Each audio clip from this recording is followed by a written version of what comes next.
আসসালামু আলাইকুম। আমি তানিয়া। আজকে তোমাদের আমি বানিয়ে দেখাবো ফুলকো আলুর চপ এবং বেগুনি। অনেকেই কমপ্লেন করো যে বাসায় বানালে দোকানের মতো এত বেশি ফুলকো হয় না, তাই আজকে তোমাদের সাথে আমি শেয়ার করব সহজ একটা ট্রিক। প্রথমে আলু চপের জন্য আমি বাটার রেডি করে নিচ্ছি। একটা বাটিতে দিলাম লবণ, মরিচের গুঁড়া, ধনিয়া গুঁড়া, আদা রসুন বাটা আর সামান্য জিরা গুঁড়া। এর মধ্যে দিয়ে দিলাম বেসন, অল্প চালের গুঁড়া আর 1 চিমটি বেকিং সোডা। দিলেও হবে, না দিলেও হবে, অপশনাল। তারপর অল্প অল্প পানি দিয়ে ভালো করে গুলিয়ে নিলাম। খেয়াল রাখবে বেটার যেন খুব বেশি পাতলা বা বেশি ঘন না হয়। ক্রিমির মতো হলে আলু চপ আর বেগুনি অনেক সুন্দর ফুলকো হবে। প্রথমে আমি আলু চপ এর জন্য আলু আগে থেকে সিদ্ধ করে নিয়েছিলাম। আলুতে আমি দিয়েছিলাম পেঁয়াজ কুচি, কাঁচামরিচ কুচি, ধনিয়া পাতা আর সামান্য লবণ। সব কিছু ভালো করে মেখে চপে শেপ করে নিয়েছি।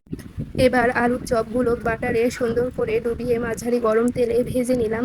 তেল বেশি গরম হলে বাইরেটা পুড়ে যাবে আর ভেতরে কাঁচা থেকে যাবে, তাই মিডিয়াম হিটে ভাজতে হবে। দেখতেই পারছো কি সুন্দর ফুলকো আর মচমচে হয়েছে, একদম দোকানের মতো লাগছে। তোমরা এমনভাবে বাসায় ট্রাই করবা।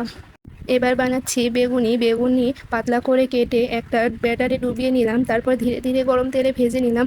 বাইরে ক্রিস্পি আর ভেতরে সফট, খেতে সত্যিই দারুণ লাগে। বৃষ্টির দিন হোক বা বিকেলের নাস্তায় গরম গরম আলুর চপ আর বেগুনির সাথে 1 কাপ চা, উফ, এই কম্বিনেশনটা সত্যিই অনেক শান্তি দেয়। আমি যখন ওই বাসায় এটা বানাই সবাই অনেক পছন্দ করে। স্পেশালি গরম গরম খেতে সবচেয়ে বেশি মজা লাগে।